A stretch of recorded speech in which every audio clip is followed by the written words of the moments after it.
আসসালামু আলাইকুম নবম দশম শ্রেণীর সুপ্রিয় শিক্ষার্থীবৃন্দ, আশা করছি তোমরা সকলে ভালো আছো। প্রোগ্রামিংয়ের মাধ্যমে সমস্যা সমাধানের ধারাবাহিকভাবে আমরা আলোচনা করছি। এখন তোমাদের সাথে আলোচনা করব প্রোগ্রামে শর্তের ব্যবহার। দেখো, আগে আমি তোমাদেরকে একটা কথা বলে রাখছি যে তোমাদের যদি এভাবে বুঝতে কষ্ট হয়, আমি তোমাদেরকে খাতায় লিখে যে কোনোভাবে হোক আরও ভালো করে বুঝিয়ে দেওয়ার চেষ্টা করব। আগে দেখো এটা তোমাদের কতটুকু কাজে আসে। আশা করছি ইনশাআল্লাহ এখান থেকেই তোমরা পুরোপুরি ক্লিয়ার হয়ে যাবে। তাও যদি তোমাদের গ্যাপ থাকে মনে হয়, তাহলে আমি তোমাদেরকে সুন্দর করে আলাদা করে আবার অন্যভাবে বুঝিয়ে দেওয়ার চেষ্টা করব। প্রথমে দেখো, প্রথম বলছে শর্ত নিয়ে যদি আমরা জানি, প্রোগ্রামের মধ্যে আমরা কিছু ফ্লো চার্টের আগে যদি প্রতীক সম্পর্কে জেনে নিই, এই যে এই প্রতীকটা, এই ধরনের প্রতীককে বলা হয় শুরু বা শেষ। মানে হলো স্টার্ট এবং ইন্ড, এই প্রতীককে বলে। এটা হলো যে কিছুটা বৃত্তের মতো ডিমাকৃতির টাইপের চ্যাপ্টার, এটাকে কি বলে শুরু বা শেষ। এরপরে হলো এই যে এই আকৃতিটা, যেটা কিছুটা সামান্তরিকের মতো, এটাকে বলা হয় ইনপুট বক্স বা আউটপুট বক্স। তাহলে ইনপুট বা আউটপুট যাই হবে তা এই প্রক্রিয়াকরণের মধ্যে হবে। আমি তোমাদেরকে এগুলো কেন বলছি, এই যে এই বক্সগুলো আছে যাতে এই সম্পর্কে তোমাদের কিছুটা ধারণা হয়। তাহলে এটা হলো যে প্রক্রিয়াকরণ বক্স, কোনো কিছু যদি প্রক্রিয়াকরণ করতে হয় তাহলে এগুলাতে করতে হবে। এরপরে আরেকটা হলো যে এটাকে বলা হয় সিদ্ধান্ত বক্স, রম্বসের মতো থাকবে, এটাকে বলা হয় একটু বাঁকা করে, এটাকে বলা হয় সিদ্ধান্ত বক্স। তো এখান থেকে দুইটা সিদ্ধান্ত হতে পারে, হয় হ্যাঁ হতে পারে, ইয়েস, অথবা নো হতে পারে। এই দুইটার যে কোনো একটা হতে পারে। চলো আমরা পরে আর একটু বোঝার চেষ্টা করি যে এখানে কীভাবে সহজে বোঝা যায়। আশা করছি এগুলো সম্পর্কে তোমরা কিছুটা ধারণা পেয়েছো। যদি তোমাদের আরও বিস্তারিত প্রয়োজন হয় কমেন্ট করে জানাবে যে স্যার বুঝতে কষ্ট হচ্ছে, আরও বিস্তারিতভাবে পড়ালে ভালো হয়, তাহলে ইনশাল্লাহ আমি তোমাদের জন্য সেভাবেই নিয়ে আসবো। আমরা কোনো পরীক্ষার ফলাফল হিসাব করার একটি প্রোগ্রাম তৈরি করব। মানে আমরা ফলাফল হিসাব করতে চাচ্ছি একটা পরীক্ষার। ধরা যাক ওই পরীক্ষায় 5 নাম্বার হলো 40, তাহলে আমাদেরকে দেখো একটা শর্ত দিয়ে দিচ্ছে যে 5 নাম্বার 40, তাহলে 40-এর নিচে যে পাবে সে নিশ্চয়ই ফেল, 40-এর উপর যে পাবে বা 40-এর সমান যে পাবে তাহলে সে পাস। তাহলে এখানে একটা শর্তের বিষয় আসছে, কিভাবে আমরা প্রোগ্রামিং করব তা আমরা দেখব। এখন যে 40-এর চেয়ে কম পাবে সে ফেল করবে, নিশ্চয়ই শর্ত অনুসারে তো এটাই হওয়ার কথা। যে 40 বা তার চেয়ে বেশি পাবে সে পাস করবে। কাজে এখানে শর্ত বিবেচনা করতে হবে। তাহলে কারণ আমরা এখানে শর্ত দেখছি যে 40-এর নিচে পেলে ফেল করবে, 40 বা 40-এর উপর পেলে সে পাস করবে। শর্তের উপর পাস কিংবা ফেল নির্ভর করছে। পাইথন প্রোগ্রামে শর্ত সাপেক্ষে কোনো কার্য বা স্টেটমেন্ট সম্পাদনের জন্য ইফ কেন ব্যবহার করা হয়? ইফ স্টেটমেন্ট ব্যবহার করার কারণ এটাই, ইফ যদি সে 40 পায় তাহলে পাস, বা 40-এর উপর 41, 42 বা 100 আগ পর্যন্ত বা 100 পর্যন্ত পায় তাহলে সে পাস। কিন্তু সে যদি 38 পায় না হয় ফেল, যদি পায় পাস, অন্যথায় ফেল। তাহলে আমরা এখানে ইফ কন্ডিশন দেখছি। এর পরবর্তীতে আরও একটা কন্ডিশন আমরা দেখব, কিন্তু তা নিয়ে আমরা একটু পরে আলোচনা করছি। যদি অর্থে ব্যবহার করা হয় এমসিকিউর জন্য এটা খুবই গুরুত্বপূর্ণ। এর আগে তোমাদেরকে বলে রাখছি, তোমাদের যদি এভাবে দাগানো বই প্রয়োজন, যেখান থেকে ইনশাআল্লাহ 100% এমসিকিউ তোমরা কমন পাবে, তোমাদের যদি এই ধরনের দাগানো বই প্রয়োজন হয় তাহলে আমাদের সাথে কথা বলে বইগুলো নিতে পারো। স্ক্রিনে দেওয়া নাম্বারে অথবা নিচে ফেসবুক পেজে মেসেজ দিয়ে তোমরা চাইলে বইগুলো নিতে পারো। সবগুলো এসএসসি লেভেলের বই আমাদের কাছে আছে, তোমরা সেখান থেকে বইগুলো নিয়ে 100% ইনশাআল্লাহ সেখান থেকে এমসিকিউ এবং সিকিউ কমন পাবে। ব্যবহার তুলনা করা যেতে পারে। ইফ স্টেটমেন্টের ফরম্যাট, আসলে ইফটা কেমন হয়, ইফ দিয়ে তোমাকে প্রথম কন্ডিশনটা লিখতে হবে, মানে শর্তটা লিখতে হবে। এরপর স্টেটমেন্টটা কি হবে কি হবে না সেটা এখানে লিখতে হবে। আমরা কিভাবে লিখবো সেটা আমরা ফরম্যাটের বাইরে গিয়ে বুঝে নিচ্ছি আলাদা করে। ইফ স্টেটমেন্ট ব্যবহারের শর্ত বা কন্ডিশন সাধারণত এক বা একাধিক লজিক রিলেশনাল এক্সপ্রেশন হতে পারে। ইফ কন্ডিশন স্টেটমেন্টের পর কোলন থাকবে, কি থাকবে? কোলন থাকবে। মানে প্রথমে স্টেটমেন্ট দিবে, এরপরে কন্ডিশনটা তোমার লিখতে হবে। কন্ডিশন লেখার পর সেটা কি সত্যি হবে নাকি মিথ্যা হবে সেটা আমরা এখানে দেখব। কিভাবে প্রোগ্রামটা করতে পারি, খুবই সহজ, একটু ধৈর্য ধরো, ইনশাল্লাহ পেরে যাবে। এর আগে আরেকটা জিনিস দেখো, তোমরা এখানে যে কোনো কাজ করার আগে আমরা একটা খরসা বা নকশা তৈরি করি। এটা হলো সেই নকশা, কিভাবে তুমি আসলে কোডিংটা করবে। কোডিংয়ের একটা নকশা হলো এটা। তাহলে আমরা এটার সাথে মিলিয়ে দেখার চেষ্টা করি। এই শর্তে মান যদি সত্য হয়, মানে যদি উত্তর সত্য হয়, যেমন কন্ডিশন যেটা দিছো এটা যদি সত্যি হয় তাহলে পরের ঘরে চলে যাবে, যদি সত্যি হয় তাহলে পরের ঘরে যাবে। পরবর্তী লাইনে বর্ণিত কাজগুলো সম্পাদিত হবে, তার মানে কি বলছে পরবর্তী লাইনে যাবে। একে ইফ এর বডি বা মূল অংশ বলা হয়। তাহলে এই অংশটাকে কি বলে? ইফ এর বডি বা মূল অংশ বলে। এই অংশটাকে কি বলে? ইফ এর বডি বা মূল অংশ। এখানে যে কোনো বৈধ সিম্পল বা কম্পাউন্ড স্টেটমেন্ট হতে পারে, এখানের মধ্যে যে কোনো ধরনের তুমি স্টেটমেন্ট দিতে পারো। শর্তের মান যদি মিথ্যা হয় ইফ এর মূল অংশ বা ইফ এর বডিতে প্রোগ্রাম নিয়ন্ত্রণ যাবে না, মানে এই কন্ডিশন যদি মিথ্যা হয় তাহলে সে এদিক দিয়ে প্রবাহিত না হয়ে একেবারে শেষে চলে যাবে, কারণ তখন এই ট্রুথ প্রক্রিয়াটি মানে হ্যাঁ বোধক প্রক্রিয়াটি কাজ করবে না। কিভাবে প্রোগ্রাম করব সেটা আমরা অনায়াসে দেখতে পারবো। ফলে বডিতে বর্ণিত কাজগুলো সম্পাদিত না হয়ে পরবর্তী স্টেটমেন্ট সমূহ সম্পাদিত হবে, মানে এই যে সত্য কাজটা এটা তখন সম্পাদিত হবে না। কিভাবে আমরা প্রোগ্রাম আসলে করতে পারি সেটা আমরা দেখব। ব্যবহারিক সমস্যা 2 আমাদের। কোনো পরীক্ষায় পাশের সর্বনিম্ন নাম্বার হলো 40, তাহলে পাস করার জন্য সর্বনিম্ন নাম্বার লাগবে 40। কোনো শিক্ষার্থী যদি পরীক্ষায় 40 বা তার চেয়ে বেশি নাম্বার অর্জন করতে পারে সে পাস করবে, অন্যথায় সে ফেল হিসেবে গণ্য হবে। শিক্ষার্থীর অর্জিত নাম্বারকে ইনপুট হিসেবে ব্যবহার করে আউটপুট হিসেবে উক্ত শিক্ষার্থীর পাস বা ফেলের সিদ্ধান্ত প্রদানের জন্য একটি পাইথন প্রোগ্রাম লিখে। এখন আমরা সহজে করতে পারবো, একেবারেই সহজ, এখানে আহামরি কিছু নেই। আগে ছোট একটা বিষয় তুমি বুঝে নাও। এখানের মধ্যে দেখো এই যে ব্যবহারিক কাজটা দিল, এখানে আমাদেরকে কি বললো যে কোনো শিক্ষার্থী যদি 40 পায় বা তার বেশি পায় তাহলে সে পাস করবে, অন্যথায় সে ফেল করবে। প্রথম কথা এটা। এখন আরেকটা কথা হলো এই যে এখানের মধ্যে শিক্ষার্থী কি একজন, অনেকজন শিক্ষার্থী। এখন ও আসলে কত লিখে চেক করবে সেটা কিন্তু আমরা কেউ জানি না, বা প্রোগ্রামার সে জানে না যে আমি আসলে কত লিখে সার্চ করব। ধরো আমি কোনো একটা স্কুলের জন্য একটা প্রোগ্রাম রেডি করছি, সেখানে আমি বলছি যে 40 পাবে বা 40-এর ঊর্ধ্বে পাবে সে পাস, 40-এর যে নিচে পাবে সে ফেল। তাহলে এই প্রোগ্রামটা আমি এতটুকু বুঝতে পারছি যে এই প্রোগ্রামের মধ্যে আমি আসলে জানি না যে সে কত নাম্বার লিখে সেখানে এন্টার করবে। তার জন্য আমি ওর জন্য একটা প্রোগ্রাম সাজাচ্ছি, হয় সে পাস অপশন দেখবে না হলে সে ফেল অপশন দেখবে। কিভাবে আমি প্রোগ্রামটা সাজাতে পারি? প্রথমে আমি একটা ভ্যারিয়েবল নিব। কি নিব? ভ্যারিয়েবল দিয়ে আমি ভ্যারিয়েবলের ভ্যালুর জন্য কি করব? একটা ইকুয়াল দিব। তাহলে আমরা জানি ভ্যারিয়েবল দিতে হয়, এরপর একটা ভ্যালুর জন্য ইকুয়াল দিতে হয়। তাহলে প্রথমে আমরা ভ্যারিয়েবল ক্রিয়েট করলাম, এরপরে এটার ভ্যালুর জন্য আমরা এখানে দিলাম। এখন আমরা জানি যে 40-এর বা যে সংখ্যাগুলো মানে পরীক্ষায় যে সংখ্যাগুলো আসবে সেগুলো নিঃসন্দেহে ইন্টিজার নাম্বার টাইপের আসবে, হয় 40 হবে, 41 হবে, নাহলে 45 হবে। এখানে ফ্লোটিং বা অন্য ধরনের নাম্বার কিন্তু হবে না। এখন আমরা ইনপুট অপশন দিচ্ছি, কারণ একজন শিক্ষার্থী কোনো না কোনো একটা নাম্বার সেখানে ইনপুট করবেই করবে। প্লিজ এন্টার ইউর মার্ক, আমরা ওর জন্য প্রোগ্রাম তৈরি করছি যে ও এই ধরনের একটা চেকবক্স দেখবে যে প্লিজ এন্টার ইউর মার্ক, এরপরে ক্লোন দিয়ে আমরা এখানে একটা কি দিব? কোটেশন দিব। কোটেশন এখান থেকে শুরু হবে, এখানে শেষ হবে। এই জায়গায় সে কোনো একটা নাম্বার লিখে সার্চ করবে। এখন সে কত লিখে সার্চ করবে সেটা আমরা জানি না, তার জন্য আমরা এখানে খালি রাখলাম যে ওরা কত লিখে সার্চ করে আমি জানি না, কিন্তু আমি ওদের জন্য একটা শর্ত দিচ্ছি। তাহলে ইফ দিয়ে তোমাকে কি দিতে হবে? কন্ডিশনটা দিতে হবে।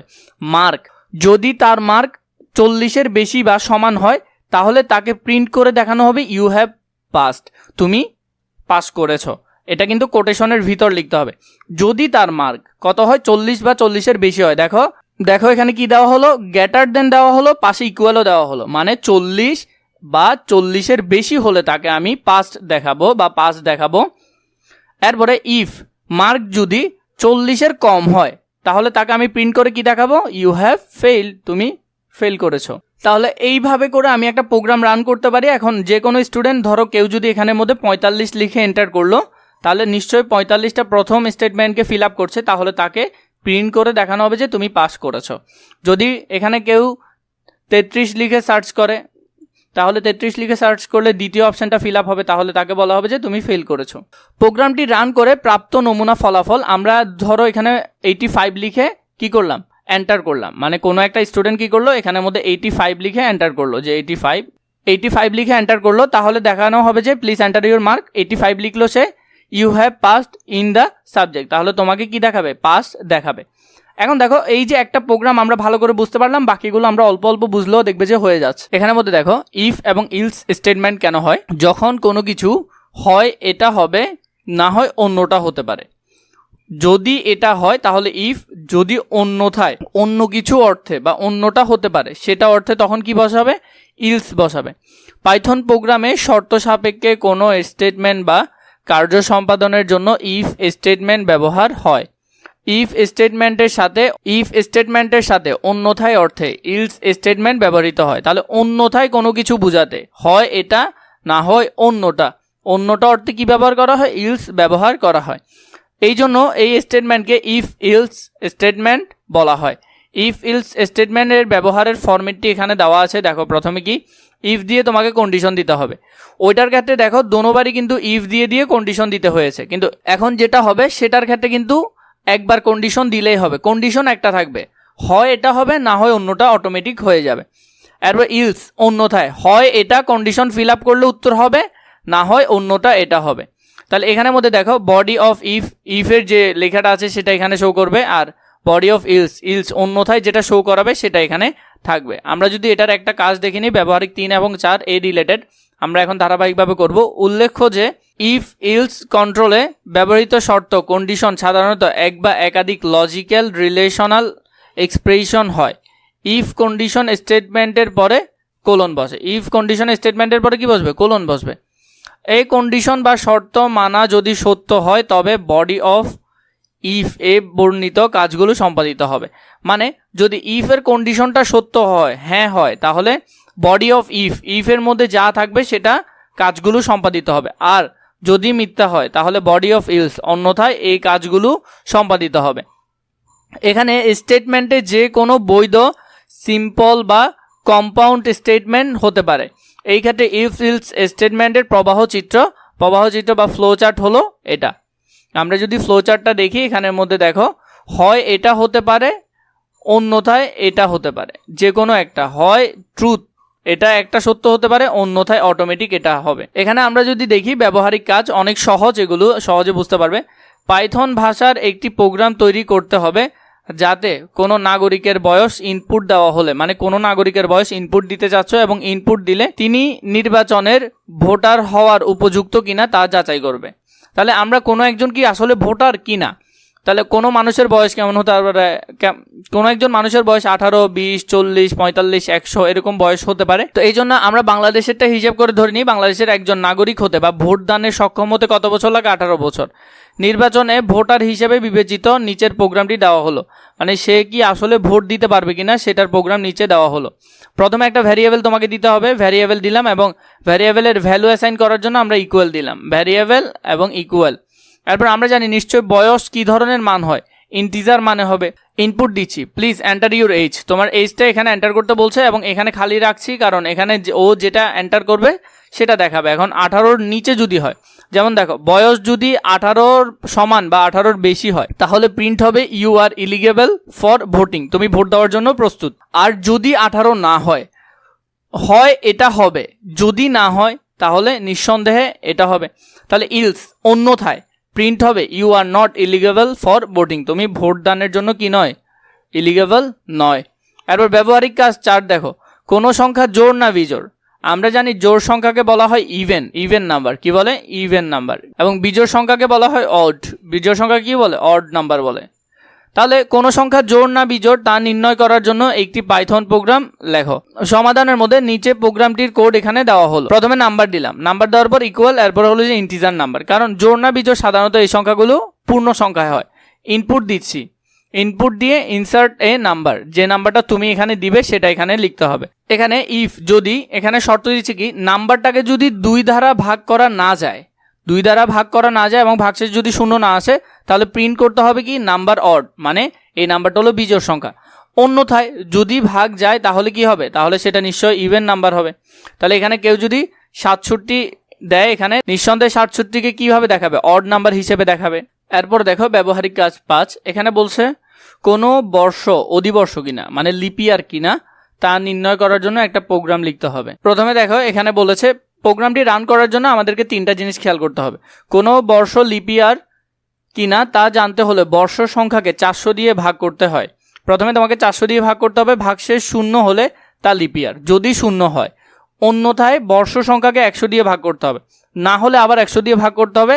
এবার যদি ভাগশেষ 0 হয় তাহলে সেটা লিপিয়ার নয়। এবং যদি ভাগশেষ 0 না হয় তবে বর্ষ সংখ্যাকে পুনরায় 4 দিয়ে ভাগ করতে হবে। যদি 0 না আসে তাহলে আবার 4 দিয়ে ভাগ করতে হবে। এই ক্ষেত্রে ভাগশেষ 0 হলে বর্ষটি লিপিয়ার, যদি ভাগশেষ 0 আসে তাহলে লিপিয়ার, আর যদি না আসে তাহলে এটা লিপিয়ার নয়। তাহলে এটার পাইথন কোড আমরা কিভাবে করতে পারি? প্রথমে আমরা একটা কি নিলাম, একটা ভ্যারিয়েবল নিলাম, ইয়ার ইকুয়াল দিলাম। আমরা জানি এটা ইন্টিজার নাম্বার হবে নিশ্চয়ই, সালের নামগুলো বা 1900, 2000 এগুলো পূর্ণ সংখ্যা। Enter the year 4 digit to check, মানে 4 ডিজিটের সংখ্যা দিতে হবে, কারণ 2000 সাল ধরলাম আমরা, 2000 সাল দিয়েও যদি করো তুমি তাহলে, বা ধরো 2012 দিয়ে করছো, 2012 এই সালটা কি অধিবর্ষ কিনা, লিপিয়ার কিনা সেটা জানার জন্য তাহলে এখানে আমরা ইফ দিলাম। ইফ দিয়ে কি হবে কন্ডিশন, ইয়ারকে যদি 400 দিয়ে ভাগ করা যায় এবং ভাগশেষ যদি শূন্য আসে, অথবা ইয়ারকে 100 দিয়ে ভাগ করা যায় যদি শূন্য না আসে, এই দেখো নট চিহ্ন আছে, যদি শূন্য হয় তাহলে উত্তর উল্টা হবে। আবার যদি 4 দিয়ে ভাগ করা হয় যদি শূন্য আসে তাহলে সেটা লিপিয়ার হবে। তাহলে print year is a leap year, যেটা এই তিনোটা শর্ত পূরণ করবে, যে বছরটা এই তিনো শর্ত পূরণ করবে সেটা নিঃসন্দেহে লিপিয়ার হবে। আর যদি না করে তাহলে নিঃসন্দেহে সেটা কি লিপিয়ার না, তাহলে print year is not a leap year. যদি এটা এই শর্তগুলো পূরণ করে তাহলে লিপিয়ার হবে, আর যদি পূরণ না করে তাহলে লিপিয়ার হবে না। এরপরে ব্যবহারিক সমস্যা 6 দেখো, মিটার থেকে ফুট এবং ফুট থেকে মিটারে রূপান্তর করার একটি প্রোগ্রাম লিখতে বলছে। প্রথমে আমাদেরকে একটা ফাংশন দিয়ে লিখতে হচ্ছে যে প্রথমটা হলো যে ফুট থেকে মিটারে, এরপরটা হলো মিটার থেকে ফুটে। তাহলে আমরা একটা ভ্যারিয়েবল নিলাম চুজ, এটা আমরা ভ্যারিয়েবল দিলাম, ইন্টিজার নাম্বার দিলাম, ইনপুটে দিলাম, ইনপুটে দিয়ে আমরা লিখলাম যে এন্টার ইউর চুজ। আপনি যে কোনো একটা চুজ করতে পারেন, হয় এটা অথবা এটা, যেটাতে চুজ করবে প্রোগ্রাম ওইটাতে রান হবে।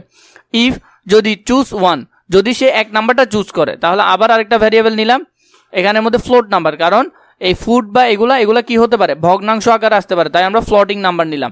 এন্টার নাম্বার অফ ফুট, আপনি ফুট যেটা লিখবেন সেটার নাম্বারটা এখানে কি করতে বলছে, এন্টার করতে বলছে। প্রিন্ট মিটার, যেভাবে তুমি মিটারে নিবে রাউন্ড, এখানের মধ্যে ওই যে নাম্বারটা তুমি দিলে সেটাকে যদি 3.28 দিয়ে ভাগ করো, সেটাকে কত দিয়ে 3.28 দিয়ে ভাগ করো, ভাগ করলে যা আসবে সেটা হবে ফুটে।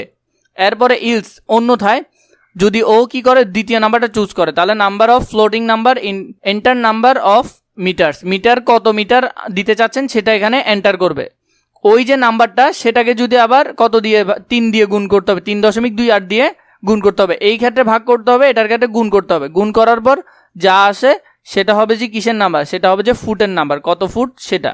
এরপরে তুমি চাইলে এখানে প্রোগ্রাম রান করে কি কি পাওয়া যায় সেটা এখান থেকে তুমি চাইলে দেখতে পারো।